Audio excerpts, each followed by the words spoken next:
Yes, Bwana Yesu asifiwe.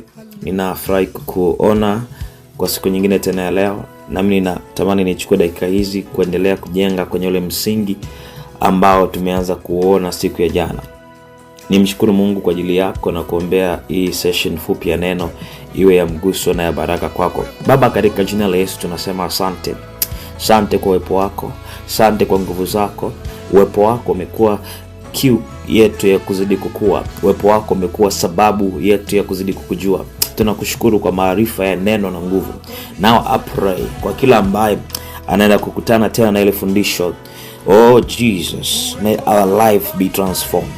May our lives be changed. Delita ramandele kosh rande liga masabranito korande shataraka basori andelebaha. Nobody can touch you and remain the same. Nobody can meet your grace and remain the same. Father, kwa kila ambaye anasikia anahitaji uponyaji, Mungu akapone. Anahitaji kuvuka, Bwana kamvushe. Anahitaji mpenyo, Mungu kamsaidie kuvuka. In the mighty name of Jesus. The word that carries power, when it comes it saves, when it comes it delivers. Ambaye Bwana iko mahali ambako amefungwa akafunguke kabisa kwa nguvu za Roho Mtakatifu ambazo zimeambatana na lako. We pray and we believe in you. Litelegose vranisha la lalia sizatara ura bashandele kalia basare mantagadabaha randika taraboshe ramo shanda kai basata la balia. In the mighty name of Jesus we pray and we believe. Amen, amen, amen. So katika mkao wa kupokea kitu kutoka kwa Bwana, kila tunapolipokea neno, Biblia imesema waga halimrudi Bwana bure. Linakuja kama mvua inavyoinywesha nchi, na neno lake kadhalika ni vivyo hivyo. Linaenda kuyatimiza yale mapenzi yake na linakwenda kufanikiwa katika yote ambalo amelituma kuyatenda.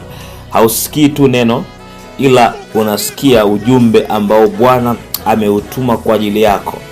Na ameutuma kwa sababu anajua utakapousikia kuna jambo litafunguka kwenye maisha yako. Utakapouelewa kuna kitu kitazaliwa ndani yako.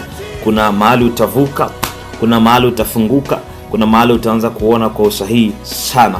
Na ni vizuri unapopata nafasi kuendelea kusikiliza tena na tena na tena, ili kuruhusu ule msingi kujengeka ndani yako. Jana tumejifunza kitu na nataka nijenge msingi tena kwenye hicho.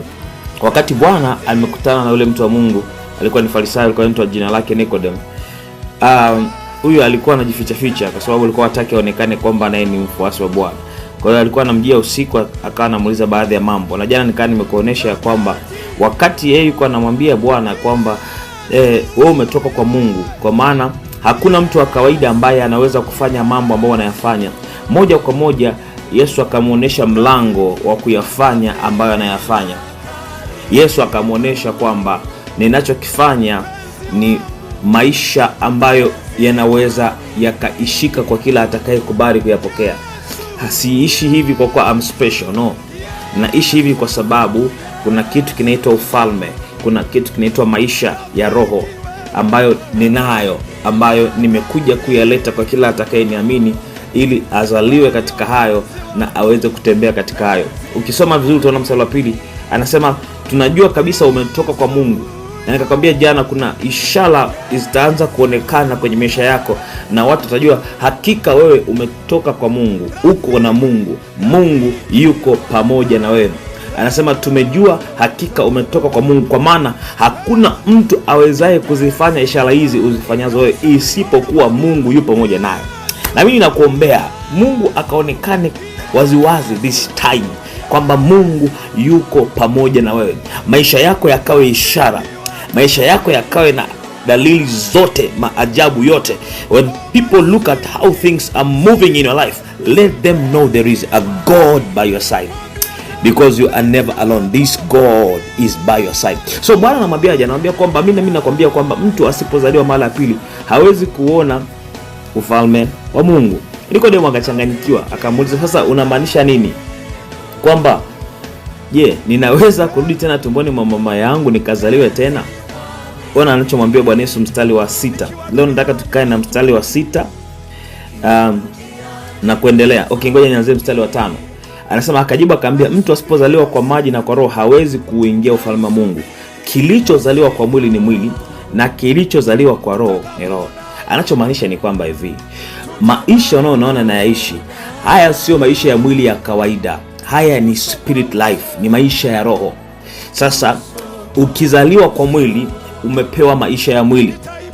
Ila ukizaliwa kwa roho umepewa maisha ya roho. Kwa sababu kilichozaliwa kwa mwili ni mwili na kilichozaliwa kwa roho ni roho. Akaambia mstari wa 7, usistaajabu kwa kuwa nilikwambia hamna budi kuzaliwa mara ya pili. Anambia usishtuke kwa sababu hauwezi ukatembea katika upya wa maisha kama umezaliwa tu kwa mwili. Kila mtu amezaliwa kwa mwili. What special is it there ili kukufanya uishi maisha ya tofauti, maisha yenye ishara, maisha yenye dalili za Mungu, maisha yenye uwepo wa Mungu? Kinachokuwezesha kuishi hayo maisha ni kwa sababu sasa haujazaliwa tu kwa mwili, umezaliwa pia kwa roho. So kuna maisha ambayo yako ndani yako, yanafanya kazi ndani yako. Anasema haya yanaitwa spirit life. Kilichozaliwa kwa roho ni roho. Mstari wa 8 ninaupenda sana. Anamwambia kitu kingine ya kwamba alimwambia usistaajabu, usiwaze, usiogope, kwa sababu alikuwa anawaza nazaliwaje mara ya pili sasa? Ndio ninafanyaje ili nizaliwe mara ya pili? Ndio anampa maana kwamba ukitaka kuzaliwa mara ya pili lazima uzaliwe kwa toba, maana kwa kutubu, kwa kuacha mambo ya kwanza na kuwa tayari kupokea maisha ya roho. Wengi anaposema kwamba mtu ambaye hatazaliwa kwa maji na kwa roho hawezi kuurithi ufalme wa Mungu, wengi wana tafsiri zao, lakini tafsiri halisi ni hii. Yohana alikuja kubatiza ubatizo wa maji kwa ajili ya toba au ondoleo la dhambi. Are you listening to me?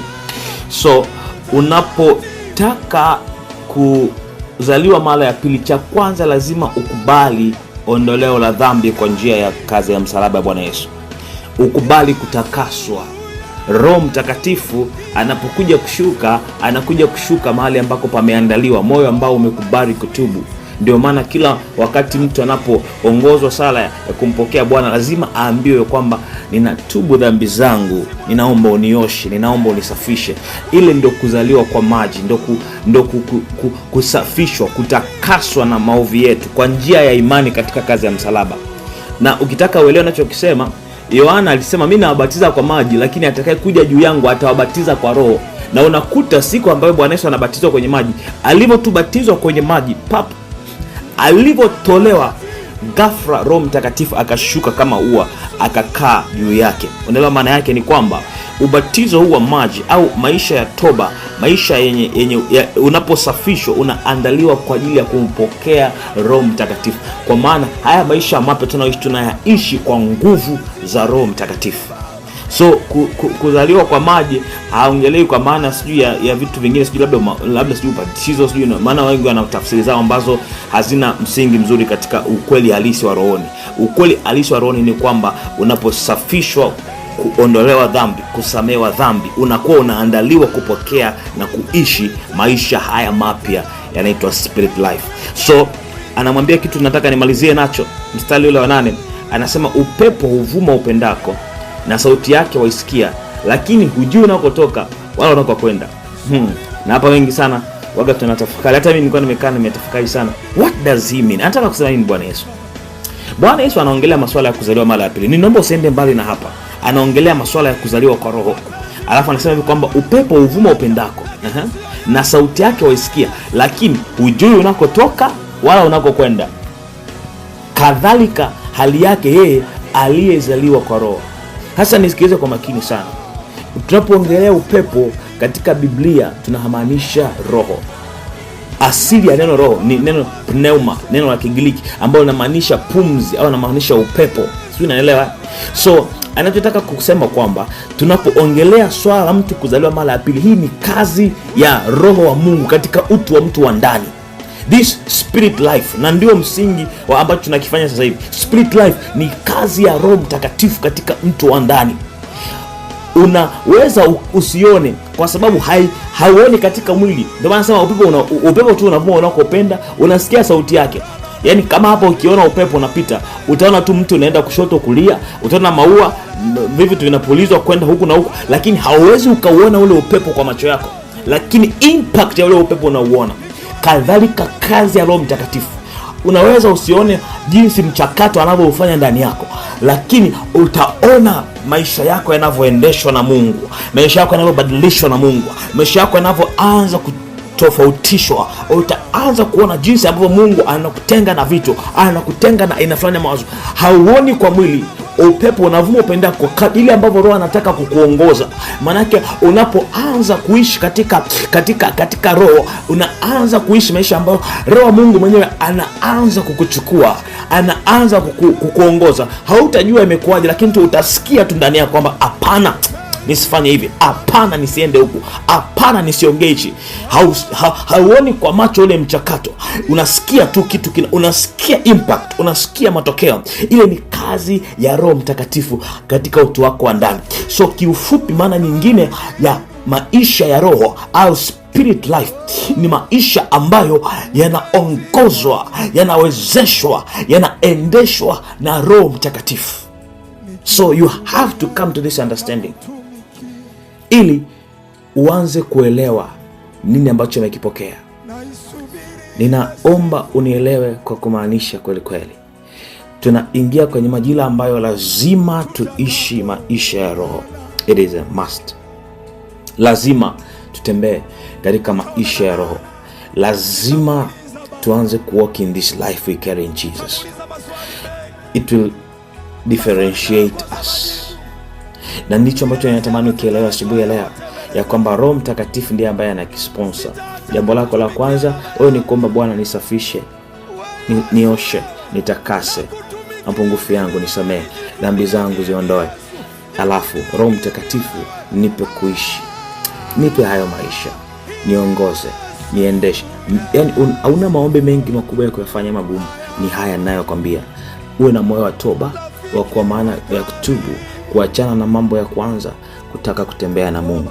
Alafu muombe Roho Mtakatifu, niwezeshe, nitie nguvu, nisaidie, nifundishe, nielekeze.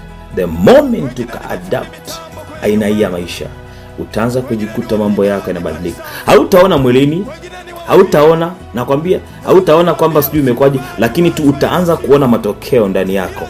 Utaanza kuona matokeo kwenye maisha. Na mimi nakuombea ukaanze kuyaona hayo matokeo. Yatagusa maisha yako, yatagusa uchumi wako, yatagusa afya yako, yatagusa every area of your life. Receive a new life in Jesus' mighty name. I call you in the name of Jesus. Be awakened. Ukaamshwe katika uzima na uhai mpya tulionao katika Kristo Yesu. Mungu akubariki sana kwa kile ambacho nakisikia, kikapate nguvu ya kuumbika katika maisha yako. Usiache kunifuatilia Elisha Mhanga, na neema ya Bwana isipungue kwako. Tukutane tena wakati mwingine kwa jina la Yesu Kristo. Amen. Karibu sana.